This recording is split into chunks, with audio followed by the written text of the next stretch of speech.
Hey, everybody, welcome to the Formation Forum. It is Friday. What a great day. This is the day that the Lord has made. Let us rejoice and be glad in it. My name is Brian Green. I am your host.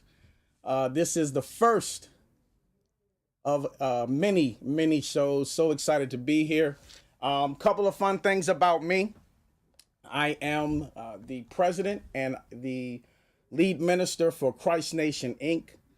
Currently, I serve as the senior pastor at Emmanuel City Church down in Temple Hills, Maryland. I also carry the role of managing director of RK Parsing and Associates, LLC, where we do management, leadership development, and personal development. So that's enough about me. I'm so glad you're joining me for the next 3,600 ticks on your watch. That's 1 hour with us. Delighted to have you. Listen, I know that you're on Facebook. Do me a favor. Help us to boost ourselves. Let us get acquainted a little bit. I want you to click like on your Facebook, on that Facebook page. Let us know where you are. I want you to share. Let us know where you're watching us from. Always good to see and find out where we are connected, where God is working, and what he is doing. We are a new show here on the WBGR Network, so I do want to tell you very quickly about some of the things that we'll talk about here on the Formation Forum. We will take principles of leadership and personal development and marry them to the many aspects of everyday life. On this show, we will tackle many types of topics. We'll range from social hotspots all the way to the church taboo subjects. Yes, we will deal with the church here. Everything we bring, folks, we bring with an understood centering ideology. We are unapologetically centered on a biblical worldview. Now, we do temper all types of opinions. No big deal for us. But we do believe this. Everything is theological. That's everything. So everything begins with what you believe about God. Now, that's enough of an intro. Let's kind of get into what we're going to talk about today. We're going to shut the door in the forum and we're going to get it in. So where do we start? I would like to start with the question. Here's the question for today. Who is writing your narrative? Who is writing your narrative? The question begins with who. So we are obviously making an assumption here that someone and not something is writing your narrative. The question here is, who is the person that is authoring your narrative, right? I know very quickly many folks may be saying, well, I write it. I write my own narrative, and okay, that may be true. Maybe you do. And that's fine. But are you sure? And if you're sure, how do you know that you are writing your own narrative? Staying with that particular question, let's provide some definition to the subject of the question. I don't want to make any assumptions that everyone knows what a narrative is technically. From a technical standpoint. So we should probably ask a more basic question to get us rolling. And that basic question is, well, what is a narrative? A narrative can be defined as an oral written account that has several connected events in it. A narrative, more simply said, is a story. So the core of our discussion question of today is we're thinking about, and what we want to think about is your story. When people think about their life, they do not always think of it as a story or as a narrative. But the idea of your life as a story can provide new perspective on the many facets of your life. It can provide new perspective on things that you're experiencing. One great perspective gained is how our experiences in life shape or form us. This is the Formation Forum, so we're always talking about things that form us and how the things in our life form us. Think about your favorite book, or maybe if you're not a reader, maybe you watch movies, and that's fine. But think about your favorite book or movie. The main character goes through a sequence of events and experiences, right? Those things bring them to this point of decision or an axis point. That axis point is like the climax of some conflict, whether internal or external or both. In the movies, that axis point is a point of decision that the character goes through or makes, and from that point forward, the story rotates or adjusts based on the character's response. One thing that is always true, I want you to hear this. One thing that's always true is that the story can always adjust. What I want you to know is that your story can always adjust. We'll come back to this a little bit later in this show, but your story can always adjust. You're not fixed at the end of your story right now. Every day that we live, we add to our narrative. When we consider that our daily lives are contributing to our story, then we can better center ourselves in the moments that make up our day. The concept of living your life as a story should put us in a mindset that we are on a journey. Watch this. Each day is unique. Now, so what am I saying? Well, we should never feel like we live in the you've heard it, or maybe you've said it, the same old, same old. We should never feel like we live in the same old, same old. In fact, those that live out their story with the thought process that we're every day's the same or same stuff, different day. And I know some people use a little bit different vernacular than that. Even though there are times when you may feel that way, and certainly I'm not suggesting that you don't have trials and tribulations. I'm not suggesting that there aren't challenges. I'm not even suggesting that days don't carry in them horrors. We've been through a number of things recently where there's just horrors that happen in the day. Certainly things like shootings at schools, killing of children, sex trafficking. All of these are horrible things, and they're horrors that happen throughout the day. But what I am stating is that every day is unique, and there is beauty and uniqueness. Since there's beauty and uniqueness, every day carries in it the potential for recognizable beauty. Every day carries in it, because of its uniqueness, carries in it recognizable beauty. So as we continue in this concept of your story, it's important to clearly state that when we are thinking of our stories, in this particular context, we're talking about thinking about life as a real life moment and not events. And trust me, we'll come back to these things as well. We are not talking about, however, life virtually, lived virtually. Many people are familiar with social media apps and websites. For instance, our show is currently being streamed, right on Facebook. And of course, there are other media platforms. Social media platforms can be enriching and engaging. Unfortunately, many people only engage in life trapped behind a keyboard.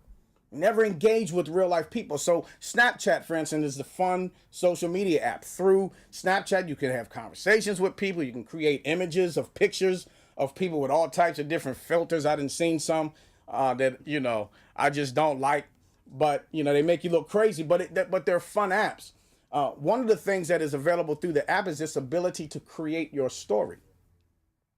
And in creating your story through Snapchat, you are essentially sharing moments of your life with all that are connected to you. You can even make your story public. You're creating a story and you're sharing it with everyone. And we love engaging with people in this way, right? I mean, it's fun. Social media is fun. It's also informative. There's great things that happen there. For instance, recently, or this week, I should say, the MLK 50 was happening. Symposium was happening down there or over there in Memphis. And so while I couldn't be there, I could still tune in, right? Like you're tuned in now. Like you share now. People were sharing the events that they were at, and they were sharing it through Facebook, just like you can do now. and they were liking pages, and they would come up in feeds, just like you do now, right? So we enjoy those things, but we have to come to look forward to, and this is what I consider it. We actually have come to this point where we like voyeurism, right? Where we can just kind of dive in to a person's life with not really being in their life. What happens over time is that virtual world is the only way that we engage with people, which means that the only journey of people that we connect to is that which they choose to share. That is, we are creating a virtual story, not a real one, a virtual one. A virtual story is one that is handcrafted for the purpose of presentation. Sometimes they are highly emotional. Sometimes they're primarily spiritual. Sometimes they're moments with family. Rarely, if ever, though, are they whole. Rarely, if ever, are they whole, even when even when viewed as connected events. Remember, we talked about that being connected events. When we are voyeurists, we sometimes have difficulty discerning in the real world and the fake news world, right? So we look at the story as presented and impute upon that story our own opinions, thoughts, prejudices, and emotions. We begin to engage believing that the virtual is the whole story, but it's not. Our virtual story is not our story. It is, however, a capture of moments within a moment. Your virtual story is not your real story. It's not even your whole story, even if we broke down our story into smaller stories. The virtual story does not complete us. So we're at this question, right? Who is writing your narrative? Who is writing your narrative? The question is one that requires thought. The question is one that we can take to a deeper level, whatever that looks like. We are thinking about narrative. We're thinking about your life, our lives, in a narrative sequence, in a means of sequential events, sequential moments that make up what we are doing. The experiences, the moments, the events that make up our story. You have a story. I have a story. We have a narrative. So when we think about those things, when we think about our story as narrative, we have to think about it in different elements. Since our stories are made up of these events, it is important to know that we are formed as our stories unfold. We are formed as our stories unfold. The life experiences, the life moments, and even the events that we encounter in our story journey, or excuse me, in our story journey are the tools that actually sculpt us, right? So we'll get into more of this. We're getting ready to take a break. On the other side of this break, we'll get into more of this discussion. Before we go to break, I want to leave you with this thought. Your story board is a communal canvas. Consider that. Our story boards are a communal canvas. And if that be the case, then the question that we're asking, who is writing your narrative? Who is writing your story? Doesn't mean that we don't write our story, but I am saying that our storyboard is a communal canvas. I'll explain that a little bit more when we come back. This is the Formation Forum. I am Brian Green. We'll see you on this other side of the break. Welcome back. Welcome back. Welcome back. You are in the Formation Forum, where we take principles of leadership and personal development and we marry those things to the many aspects of everyday life within a biblical worldview. We're talking about your story. Today we're considering the question, who is writing your narrative? Since you're with us, please, I'd like you to take a moment, click on that like button. I want to know where you're watching from. I want to be able to interact with you. Click on that like button, click on the share button. Let us see where you're coming in from, where you're watching from, here domestically in the U.S. and, of course, abroad. Let us know. So we're talking about your story. We're into who is writing your story. In the last segment, we said that we are thinking about narrative in the context of our story, experiences, the moments, the events that make up our story. Since our stories are made up of these events, it's important to know that we are formed as our stories unfold. And I left you with this thought process, at least this nugget. I am suggesting that our storyboard is a communal canvas, partially at least, partially a communal canvas. So let's take a few moments to consider our story and the elements of narrative, because if we're looking at our story as a narrative, we have to have some understanding, right, of the elements of narrative, some of those elements that make up our narrative. So when contemplating narrative writing, we would probably acknowledge somewhere over 30 elements, right? There's some main elements such as character, setting, conflict, plot, theme. Then there's other, when you really get into it, like exposition, climax, resolution, et cetera, et cetera, et cetera. And like, I don't know about you, I didn't necessarily like English class or compositional writing or creative writing classes.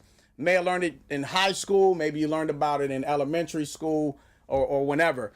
Reality is, if you don't use it, just like anything else, if we don't use it, then obviously we will forget these elements. But what I do know, and what I assumptively am going with, is that even when you learn them, we didn't learn them in a way where we would apply those things to our lives.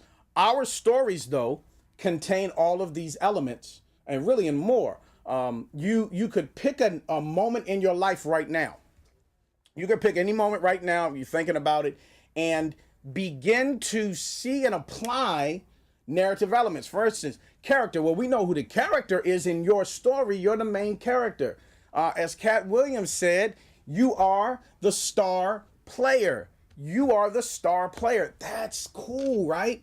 You're the star player. When you think of setting, the setting is the time and place of the action of the story. So where and when it actually happens. The conflict, the main problem or struggle. That's the conflict, right? We're dealing with the main problem or struggle, whether that's external or internal.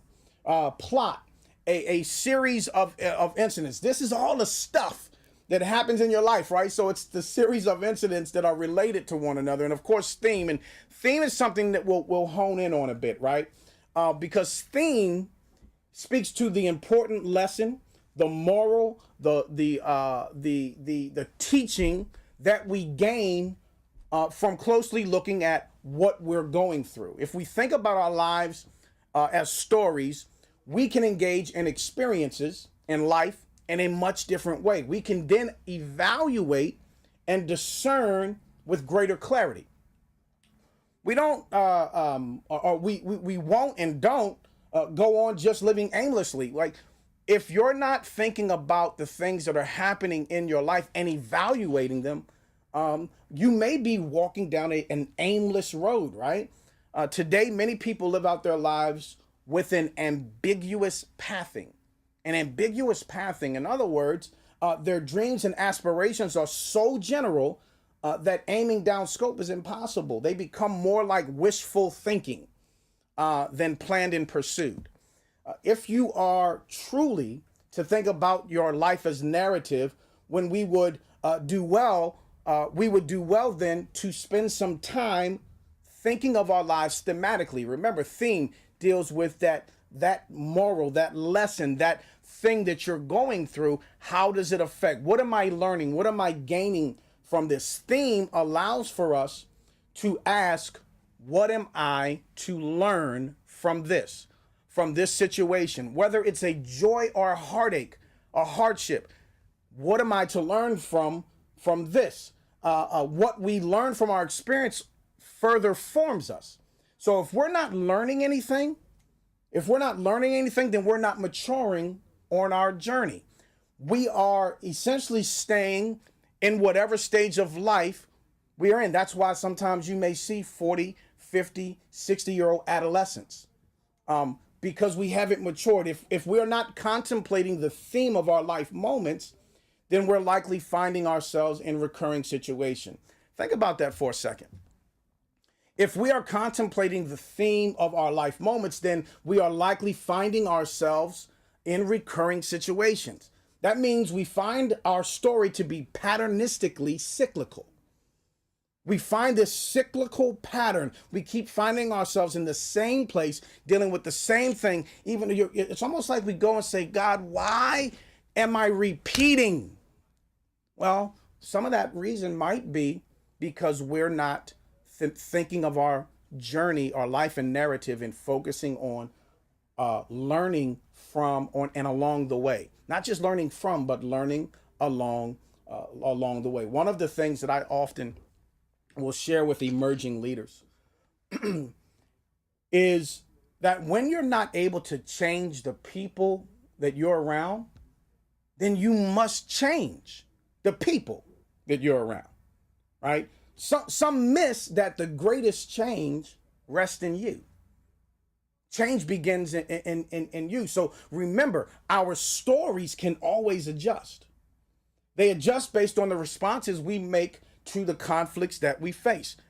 Contemplating our lives as narrative and in the element of theme provides an opportunity for us to change our levels, watch this, of creative control, right? We change our levels of creative control as we engage our lives thematically. In that mode of contemplation, in the mode of theme, we begin or become positioned, we become positioned to view our life in moments.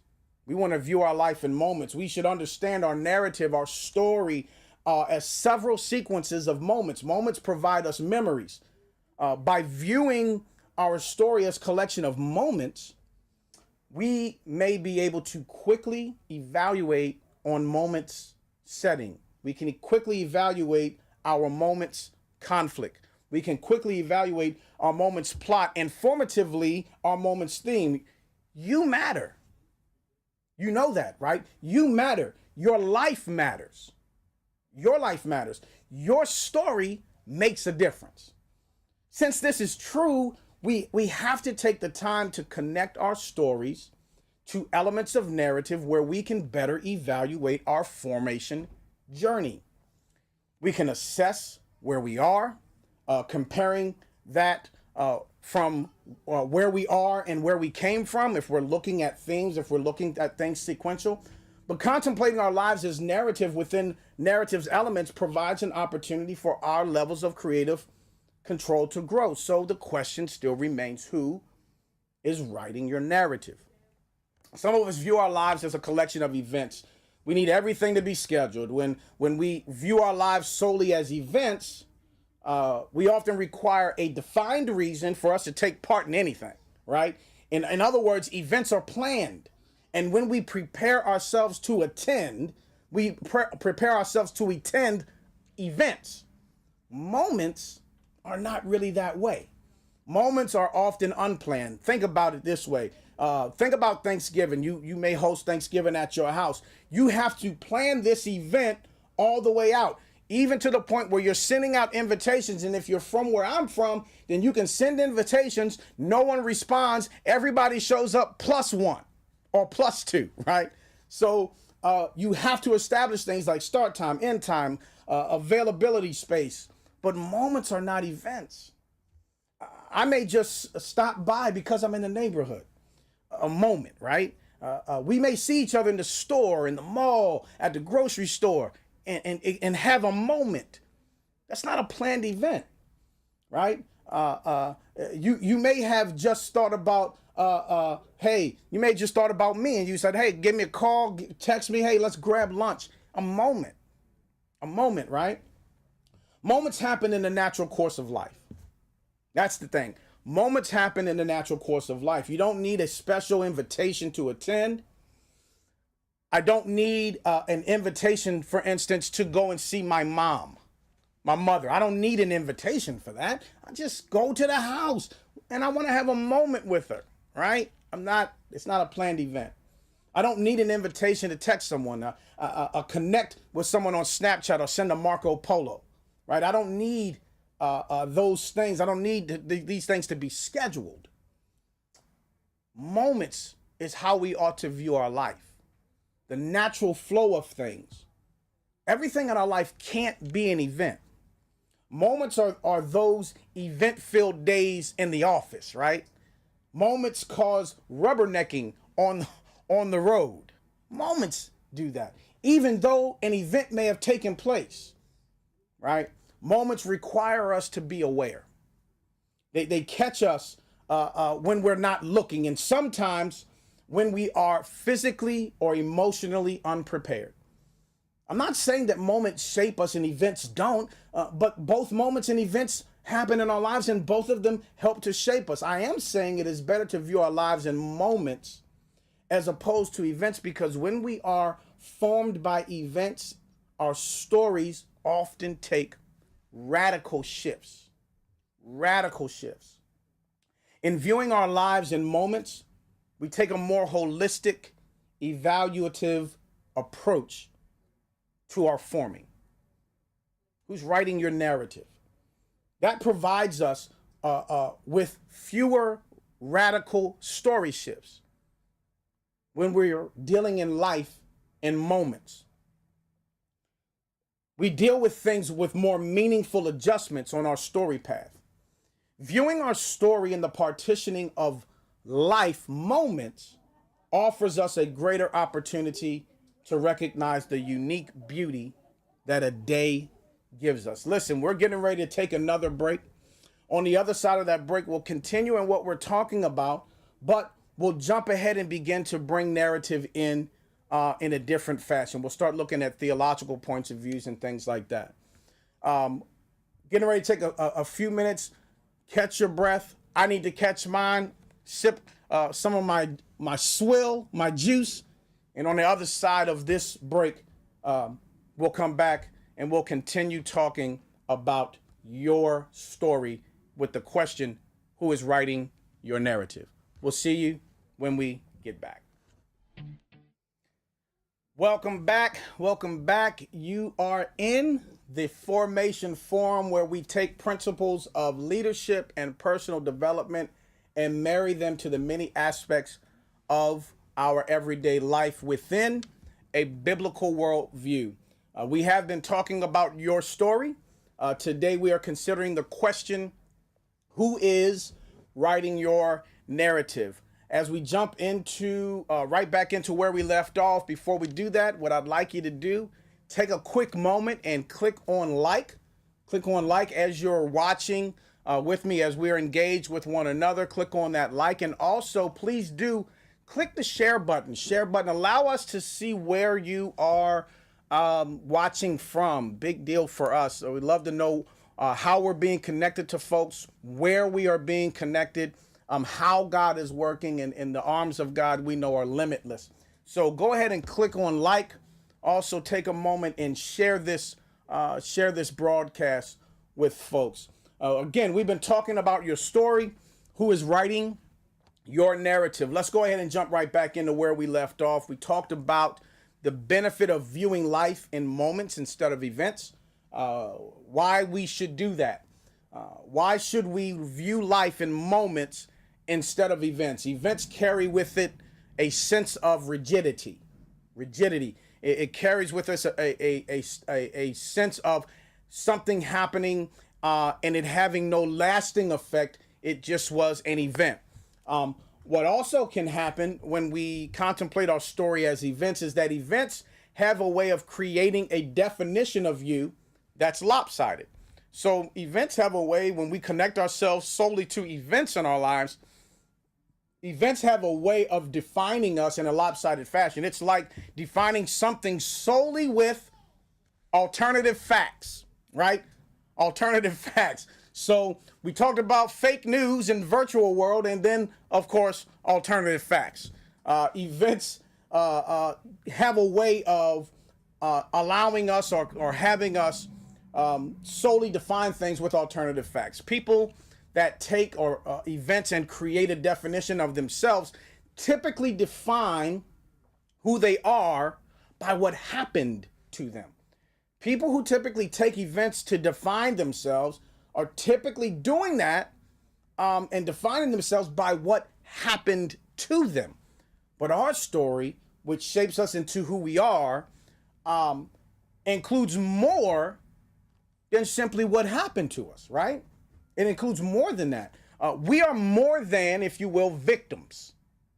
We are more than victims. We are more than one good or one bad decision. Defining our lives by events not only gives us a skewed reflection of ourselves, really, it also allows others to define us by those events. Remember our question?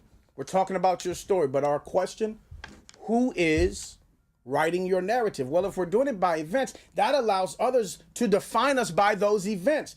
This is how the criminal injustice system works, right? Once a criminal, always a criminal. Once a felon, always a felon. That's kind of crazy though, right? Because if I made that bad decision and I go and pay the time, do what I'm supposed to do, I've gone to jail, whatever, or I've done my public service, whatever it may be, how then am I still defined by that one decision that I made? We learn to define people by what they do. But this is the thing. You're not what you do. You're something other than what you do. Another way to say that we define people by what they do is that we biographize them. That's a real word, by the way, biographize. We biographize them. We become biographical writers. That is, we tell people who they are, right? We tell people who they are. We define them for them.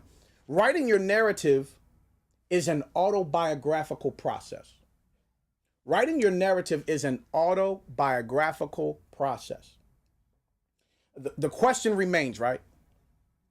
Who's writing your narrative? When we say things like, you know how I am, right? We've all said, you know how I am.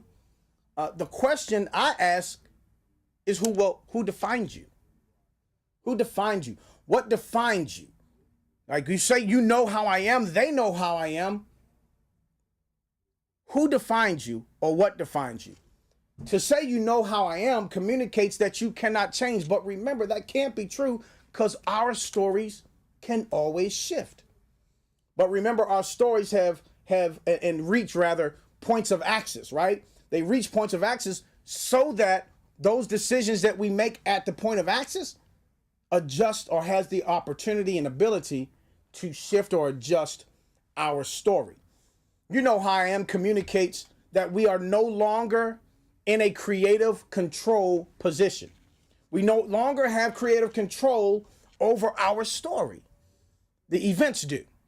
The events define us, so we don't have creative control. Things that happen to us have creative control. While we may go through several sets of circumstances and situations during the writing of our story, the life that we live, right? Those circumstances should not wholly define us. But they do if we believe that our story is a biographical process. When we receive onto ourselves how others define us, we give over authorship. When we take on what others have said and they're defined by us or they define us, we've given over authorship, which also means this. We've given over authority. When we give over authorship to another person, we allow them to create a fiction, a virtual narrative. At that point, just like Snapchat, Facebook, and the host of other virtual story platforms, we give way to a virtual story written by someone else. However, Unlike when we create our own virtual story, like when we're sharing our story on Snapchat and we make that public and we're choosing the events, when we give over that and we allow them to create a virtual narrative, when someone else creates your virtual narrative, they always do it in the real world. When that happens, we begin to live in the real world under a surrogate. We begin to live in the real world as an avatar, a fiction, something created from events instead of shaped through moments. We become something created through events instead of someone shaped through moments. I'm not saying that we must write our own story. Look, I don't even think that we are. Remember, I said this. Our storyboard is primarily a communal canvas. So I am suggesting that we know and understand the power of our story. I'm not suggesting that we've written our own story, because I think that if we understand the power of our own story, we can also begin to understand the power of the true author. Our narratives, our stories, our lives are written, but they are not written as separate from other narratives. They're not written independent of the narratives of people that are around us. Our narratives are part of a much larger narrative. Our narrative sits within his narrative. That's right. Our narrative sits within God's narrative. I've said in another talk that one of the greatest lies ever purchased by humanity is the lie of individualism. We aspire to be individuals because we're told to aspire to be individuals. Individualism is a virtual narrative written by one that wanted to be viewed as supreme and separate. Individualism is what the fallen angel wrote. Be all you can be for you. Do you. I think we say it that way, right? That is to say that all should live, basically, as you move into individualism, that's saying that all should live life divided from others. The Father's narrative is not one of independence. The Father's narrative is really one of interdependence. Our narrative rests inside of his narrative. Our narrative affects other people's narratives. Our narrative is affected by other people's narratives. I'm not sure, or actually, I kind of am. I'm sure that not many people think that the authorship of their story has been hijacked by another writer, by a ghostwriter. Have you ever thought that your narrative actually has been hijacked? Allowing your story to be written as a biography is a transfer of authority. The thing about biographical writing in this context, and what we're talking about our story, right? The thing about that writing in a biographical context is that people prematurely determine your end. That is because they've used events, right, to define your story. As we connect to people in the cyber world and view their chosen reel of moments that they want to show us, we get to know them because in the cyber world, we're not viewing the person. We're viewing their avatar. We're viewing only the moments, if you will, that they want to share. Only the moments or events that they like. We get a presentation, folks. We get a presentation, not a person. Not a person. Our narrative rests inside God's narrative. Your narrative for today is not your whole story. It is a moment within more moments.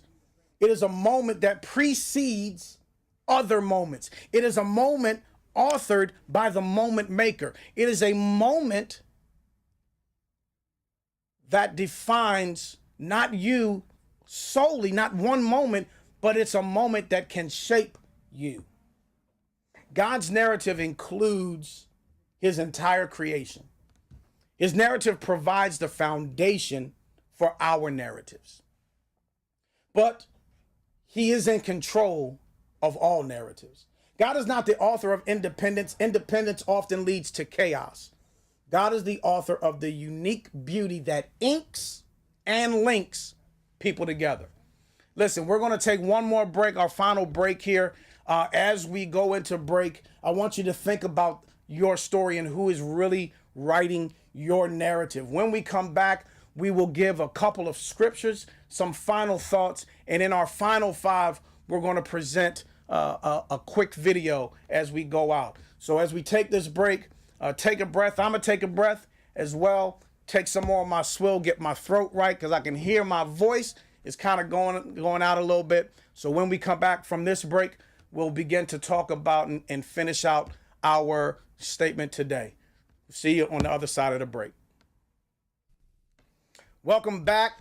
Welcome back. You are in the Formation Forum, where we take principles of leadership and personal development, and we marry them to the many aspects of our everyday life within a biblical worldview. We have been talking about your story.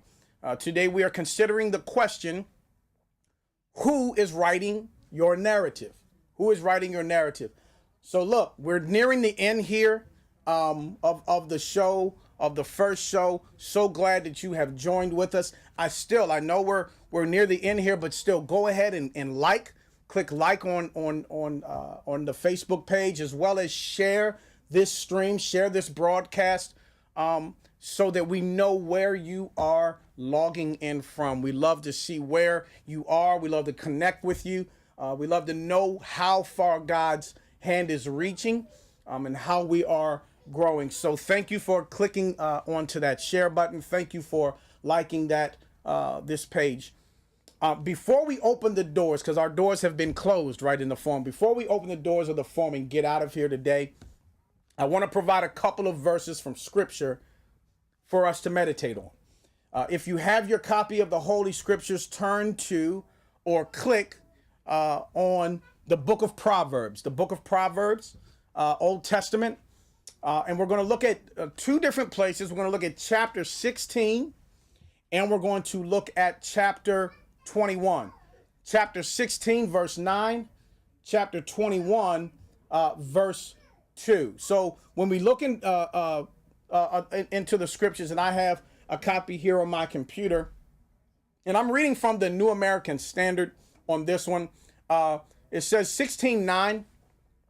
The mind of man plans his way, but the Lord directs his step. Remember, we're talking about who's writing your narrative, right? Who is writing your narrative? Chapter 21, if you can hold that. So we looked at chapter 16, verse 9. The mind of man plans his way, but the Lord directs his steps. Chapter 21, rather. If you look at chapter 21, Proverbs 21, look at verse 2. It says this, the scriptures read this: every man's way is right in his own eyes, but the Lord weighs the hearts. Who is writing your narrative? Consider these verses in light of our discussion, right? Consider these verses in light of our discussion. Our question has been, who is writing your narrative? The mind of man plans his way. You make a difference in the writing of your narrative. You are writing. You do have the pen in your hand. The mind of man plans his way. We have plans. We have hopes. We have dreams. And we pursue those things. We are writing our story. But the Lord, verse 16 and 9 says, the second portion of that verse says, but the Lord directs his steps. So if we are believers and being believers, we ought to understand that we can plan, we can move, we can go in a direction, but we have to allow room for the Spirit of God to move us and direct us. In other words, God provides vision for us, but our vision is only part of the vision. The same thing I said earlier, right? Our our narrative sits within his narrative. Verse 21 and 2 says, every man's way is right in his own eye. We might think we know what we want. We might think we know where we're going, but the Lord weighs the heart. So he's looking at the motives. He's looking at the things that we desire. So consider these verses in light of our discussion. It's not God's intention for us to live this life thinking that we have no power to write our story. That is not God's intention. He intentionally allows us to do and write that because he created us to be creative creators. God, the creator, created creators to creatively create. How could we do that if God does not allow us to plan anything in our walk? He does provide vision. The vision will direct us. Who is writing your narrative? You are. Do you find it odd that we live in a country that begins united, the United States, their name United States, but proclaims a gospel of individualism? Listen, we're near the end. We're at the end here. We're going to get ready to show you this video that deals with relational leadership. But consider this thought as you understand you are writing your story. A gospel of separatism based on secondary human attributes such as skin color does add to a story, but it's negative. So here it is. There's the question. There it is. Who is writing your story? You are. As we go into this next video here, we will see you next week. Same time, same station.